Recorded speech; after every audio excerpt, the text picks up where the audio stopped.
Before we get started with today's interview, just a quick reminder, click the thumbs up, make sure you subscribe and ding the bell so that you don't miss any of the great interviews that we have coming up. Now, on to today's interview. Welcome back, everybody. I'm really excited to present my special guest today, Kai Ono. He is a New York City-based singer-songwriter, multi-instrumentalist, composer, and music educator. Welcome, Kai. Thanks so much for being here today. Thanks for having me, Sam. Next, I'd like to talk about your piece, When a Swallow Sits Silently by a Window.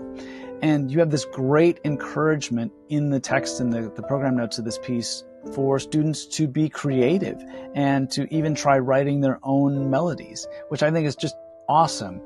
Talk to us a little bit about this piece. This was one of the first pieces that I wrote for the Little Birds.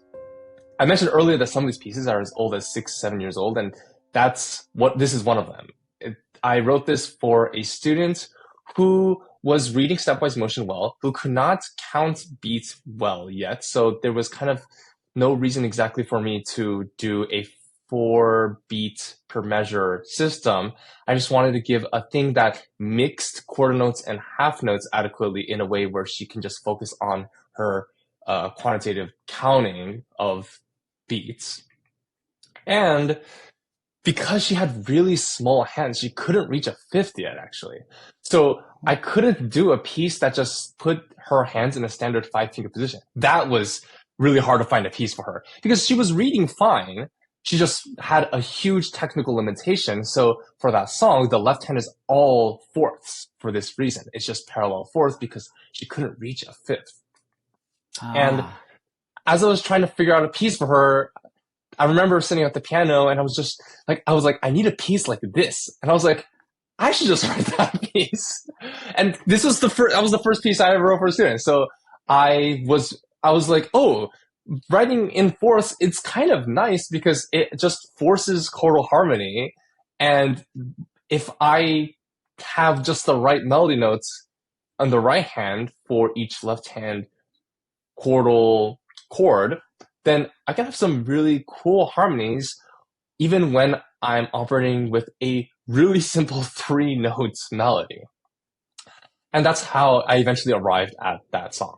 I guess it was kind of the start for me of writing a bunch of songs for students because I very consistently afterwards just kept writing pieces for my students. The Swallow was the beginning of many, many pieces. Talk to me about the decision not to use bar lines. I know you mentioned just a moment ago that student was having a little bit of rhythmic trouble. When a student performs this, is one of the goals being able to have a strict meter as they perform, or can it be more free? What is your vision as a composer? As a performer and a composer, I would definitely be playing these with very strict rhythm. Partially because of my commercial music influence, I really do value just playing things in metronomic time, and sometimes don't love what I would describe as nauseating rubato from certain classical players. But I would say that because the piece is intended, pedagogically speaking, to be a bit of an exercise of just reading rhythms as you go, that the student does indeed do their best in it. And like I was saying before, after they learn it, after they really can do it as it's written, they have other ideas. I'm open to it. But I do, if I'm assigning the piece to a student, chances are they're probably going to struggle to some degree with the rhythm. I will be giving them the piece with the intent for them to struggle with it. So I don't too often see them getting to a point where they've easily mastered it to a point where now they're playing with it. So chances are they're going to be playing it by the book. What else should we know about this piece?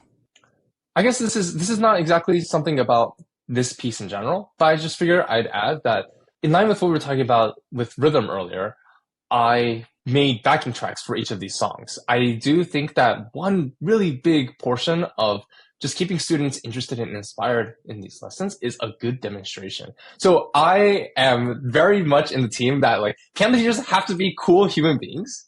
As in the piano student has to look at the teacher and be like, if being a musician means being like that, then I want to be a musician. It should definitely not be the antithesis of a cool human being. So I think that also should come up in demonstrations. So I do also believe that piano teachers should be good players, at least to an extent that is inspiring for the students. The students should hear their teacher play or write and be like, wow, like my teacher is so good. So I make sure that I can play all of the pieces that I do with my students, and in a way that the students like, why is it that we play the same song with the same simple notes and then you just sound so good with them?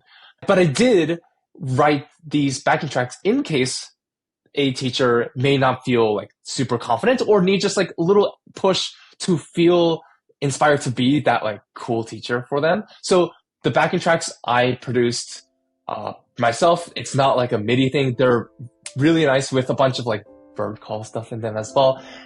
And so they're made to be fitting both in lesson as an exercise to be playing in time and also as a performance supplement. I just wanted to add that because those backing tracks are also, I think, very integral pieces for the students to develop good rhythm. So Kai Ono, thank you so much for joining us today. Kai Ono's book is For the Little Birds. It's available from mymelodies.com. We'll make sure we put a link down in the description so that you can go and pick up a copy of this book for your studio. Kai, thank you so much for your time today. Thanks, Sam.